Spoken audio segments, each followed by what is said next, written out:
some of the resolutions that have gone on. Right. I'm not highly familiar with it, but I have followed some of that reporting that has been done in the paper in the past. Yeah. And an applicant, if they're overturned, and HARB has to follow its rules. If the applicant isn't satisfied with that, they can appeal to city council. So that's why I'm glad you said what you did about needing to help them to come to some kind of solution. I think that's really important for the HARB board to work with the applicant on. I'm still here. Did you hear my? No, Marcia, for some reason, when you speak, a lot of times I lose my audio. So if you could repeat that again, I'm sorry. Okay, I was just explaining how important it is for what you had said earlier, that HARB board members try to work with the applicant to come to some kind of resolution so that, both parties are satisfied.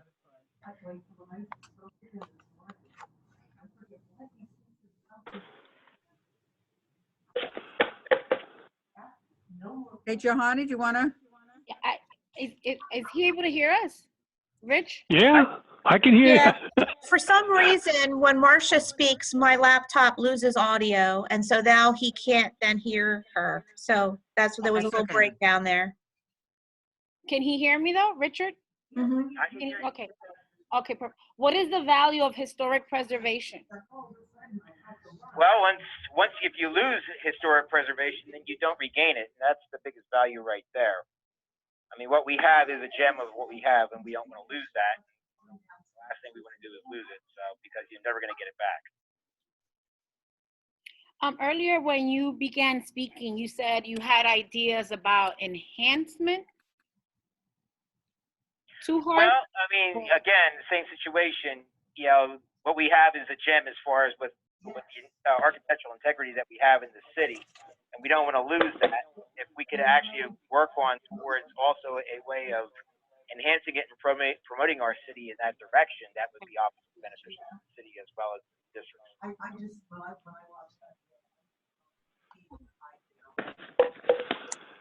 Anybody else?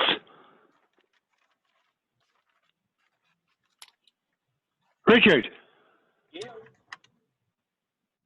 Richard? Hello? I guess you're gonna have to, well, all right. I think you did already answer this, but I'm gonna put it in a different fashion here. Do you know what the value of historical preservation is? Absolutely. I mean, I live in Reading. I live not in one of the districts mentioned, but I do live in the Queen Anne district. So I live in a 1900 house myself. So, and I painstakingly are slowly putting my house back together the way it was originally designed. So yeah, I do. Good answer. I don't have anything else, Richard. How about the rest of you people? One quick question, because I am interested in learning more about what would be some of the ways to use the historical architecture, historic architecture to promote the city. Well, promoting it, well, if you have here's an analogy, I guess. You have a really, really nice gem, but it's all kind of scuffed up and looks a little dirty. I mean, people can only imagine what it would look like, okay, or how beautiful it would be. But if you have that gem and you take it to a jeweler and you have it polished and make it look sparkling, shining, nice, and beautiful, don't you think people are going to want to be interested and want to see this stuff more and more? And I think that would be using that as an analogy as far as like with historical architectural preservation. If you can have the districts looking like they should looking fundamentally the way they were supposed to intended to look like when they were built, that I think is just more of an enhancement as opposed to allowing haphazard renovations that don't really make any kind of lose the integrity of what that property will be. Anyone else? Do you have any questions, Amy? I don't know. Does Richard have any questions for us? No, I'm pretty good at this point because teleconference is teleconference. I would be always interested to see average meetings. Are they like about an hour and a half long? Or I guess on 7 o'clock Tuesday? Yeah, yes, they generally run, we've generally had anywhere from 2 to 4 agenda items over the past year, which is a lot less than we've had in previous years, so it can change at any time, of course, but generally, I would say the meetings probably last an hour to 2 at the most at the present time. Okay. That's fine. That's not a problem there. And then as far as my role would be on that board would be as far as helping make determinations as to with, claims that come in or proposals that come in and to Yes, accept or reject or whatever. correct. Yes, all of the board members, of course, get all of the information from each of the applicants before the meeting to review. We have an executive committee that preliminarily reviews all of the applications beforehand, and those meeting notes are also provided to the board members. And then once you receive the packet of information before the meeting, it's yours to review, and then the board does make their decisions at the meeting as best as they can regarding all of the projects. And of course, if you're confirmed for the board, I'll be sending you all of the policies and a copy of the Secretary of the Interior guidelines. And the HARB chairperson, Erin Weller, and I like to meet with the new HARB members and kind of give them a tutorial too. We have a new member that just started in February, and we have yet to do that with her as well. Okay. All right. Anyone else? Not at this point, no. Okay, I am well satisfied with your comments, and I guess you'll be contacted, unless somebody else has something to say, you'll be contacted by Linda or Shelley there in regards to what takes place from here. All right. Very good. You're on. Thank you. You're Thank- quite welcome. Thank you. All righty. Thank you. Thanks, Bye. Rick. Bye-bye. All right. Bye-bye. Bye. Was he able to hear me at all, Shelley? He was, and I'm not sure what it is, but often when you speak, my computer just loses its sound. It just pushes it all the way Computer to loses off. it when I talk, okay. So I don't know why, and Marcia, that was to give you happening to, a signal. I could hear you, then I couldn't hear you, I could hear you, then I couldn't hear you. So maybe it's your phone, I don't know. I'm not on my phone. Well, I don't know then. I will leave you all now so you can interview the next person, but thank you all. Good to see you. Good to see you. Thanks, Amy. We have a meeting tonight, right, Amy? Yes, yep, the HARB meeting is at 6:30. We're holding a Zoom meeting. It's not, there's been instruction on the website that any public comment has to be submitted by 5 today, but it'll be recorded and placed on the website. It won't be live streamed. Yeah, Mary Ann reached out to me. I guess she has a hearing or something, or she's presenting to her. She withdrew her Okay, application. good. Actually, Oh, Yes. She just sent me an email today, and I haven't had time to respond to her, but she sent an email to me for all of the board members saying that she had withdrawn her application, but she had also told me that I think it was on Friday or Saturday too. So, yeah. she had written to me to swing by to look at her property, 513 Oley Street, I think it's the property. Mhm. Yes, you're correct. Yeah. Something about citing. I didn't get a Yes. chance to swing by. She was, I was out there, and tell me if you have to start the next They application. haven't come in yet, no. Because I'll bow out. But she was scheduled for this meeting, and of course, the meeting was canceled in March when we closed, because it was the day we closed City Hall to the public. Okay. And I went out to take new photographs last Tuesday, and I found that she was working, and her contractor was working. They do not have any building permits. They Okay. did not have HARB approval. And what she is proposing is a change in material. So she needs HARB approval, and there is no guarantee that the HARB is going to approve what she is proposing as well. So then I got the email saying that she was withdrawing her application, and the building inspector went out to put a stop work order on her, and she was combative. I'll just be honest, but I'm in the process of meeting with our director and Jay and legal to rectify this, but that's the honest truth. All right, thank you. Yes, you're welcome. Yeah, no, you can ask me any questions anytime. I don't mind. Thank you. All right, thank you all. Have a good You night. take care, Yes, Amy. you Thanks. too. Safe. Good night. Good night. Do you want me to try to call the other applicant and do the same thing? Yeah. Please. My sign. I'll be right back.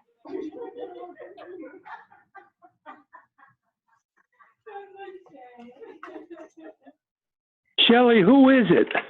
His name is, hold on. His name is Justin Choate. Okay. Oh, I know that, who he is. Okay.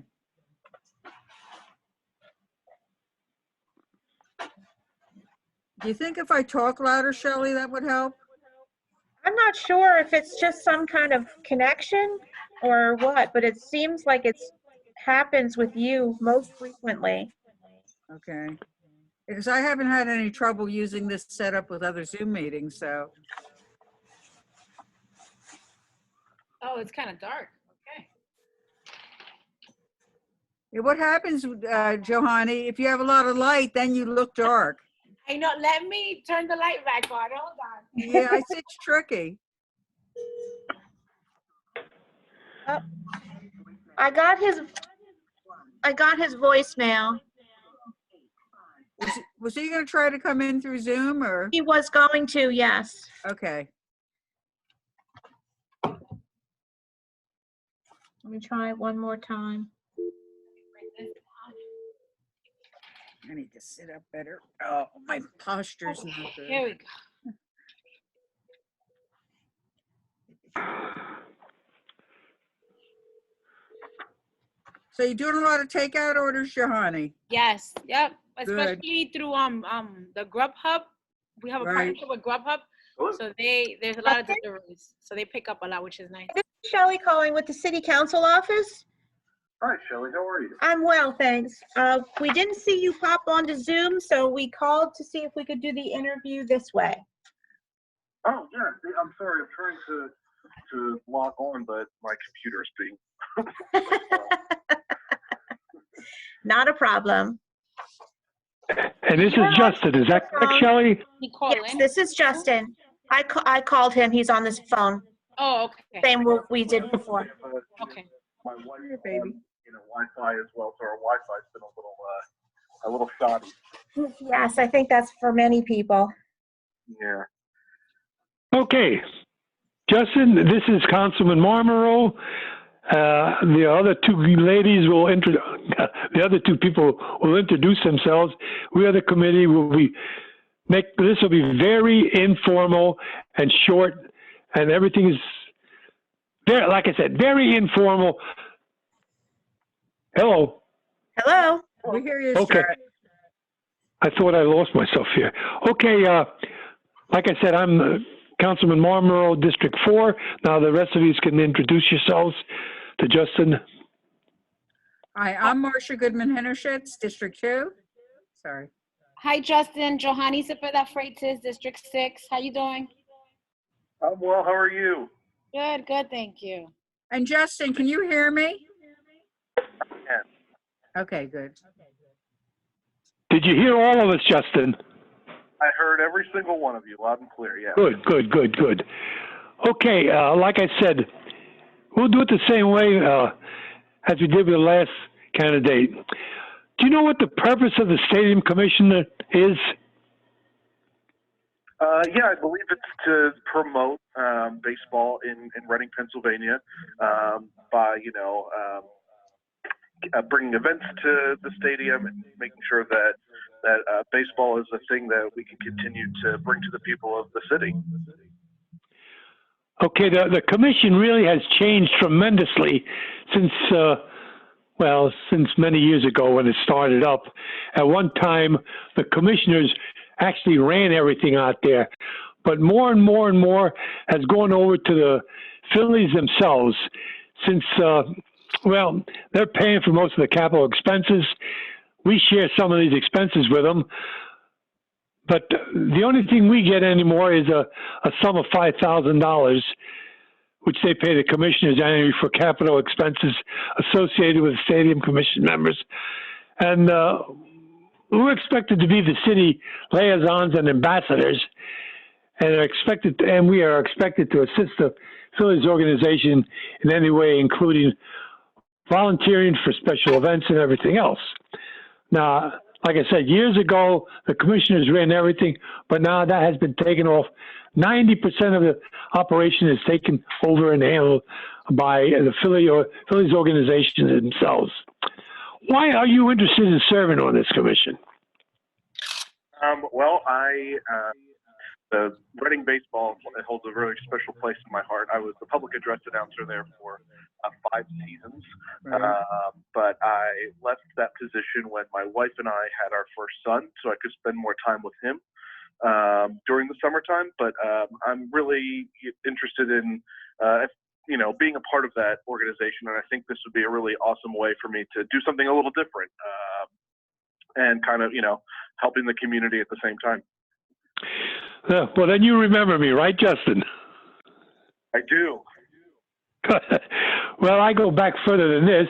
I go back to the 60s when I was on the original Stadium Commission, and I served on there. In fact, I was a chairman. But then when I was elected as a councilman, I was told I couldn't serve in that capacity. I could be appointed as a liaison, and that's what I'm doing right now. But I have a long history of working out there, and I know what my desires are, and that's just for the few words that you told us already. I know you have some ideas in mind, and I hope, I hope they work out for them. And what affiliation did you have with baseball besides being an announcer out there? Any?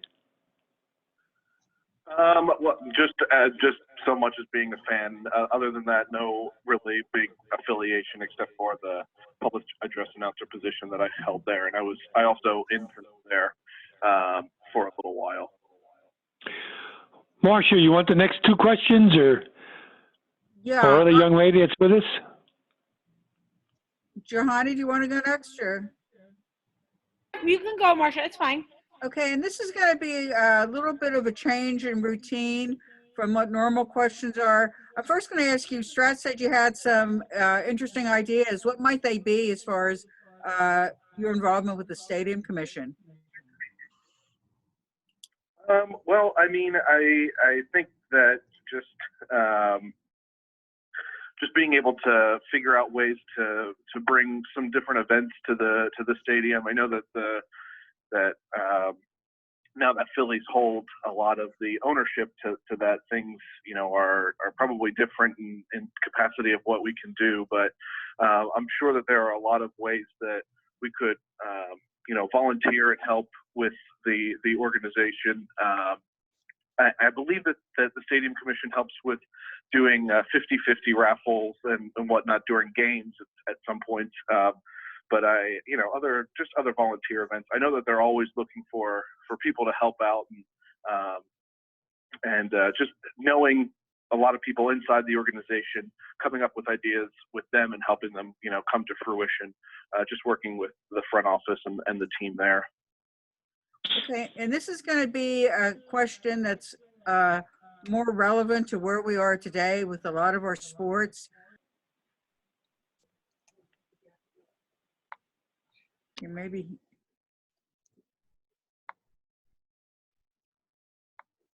Okay, Marcia, try that. Okay, can you hear me now, Justin? Sorry about that, everybody. Okay, Justin, the question I was going to ask you, with everything is changing with sports with this COVID-19, how do you see the promotion of the sport and what we need to do to keep all our public engaged as we're going through this difficult time? Any thoughts on that? Yeah, I mean, baseball is so very important, not to just this region, but to, the country in general and the world, I think. I think it's really important to keep promoting how family friendly the stadium is, and just how much we care about the fans, and making sure that that it's always known that the stadium is clean and a safe place to be to bring your children, to bring your grandparents, your brothers and sisters. And, I think that's going to be really important, making sure everybody knows that when you walk into that stadium, walk through those gates, that you're safe and you don't have anything to worry about except for the Fightin' Phils winning that day.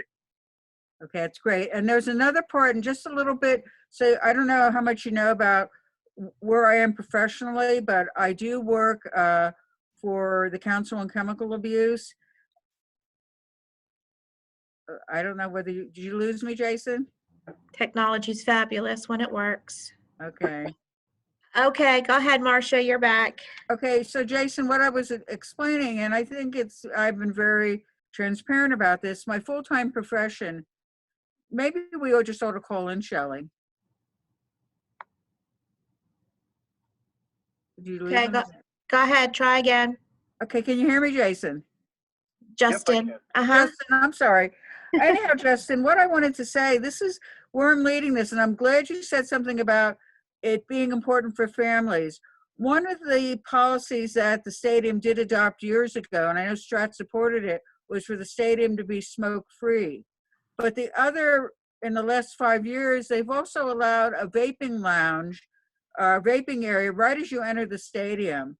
And I think that the owners felt that this was a good opportunity for serving their customers.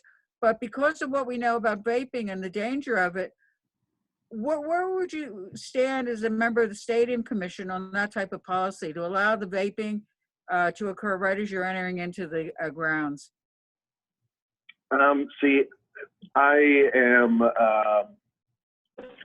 very against smoking and all types of vaping, especially in public areas like such as walking into a stadium. I think it kind of really dampens the mood as you just enter a stadium. And the first thing for me when I walk into a stadium is I want to smell the hot dogs. I want to smell the popcorn.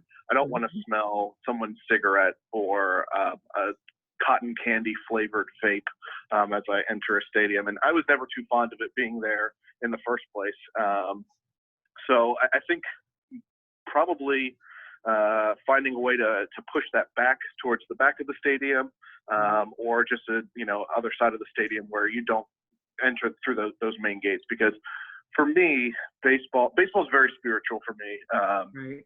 And that whole thing, just walking through those main gates, I want to be hit with the smells of the stadium, not with, someone's cigarette.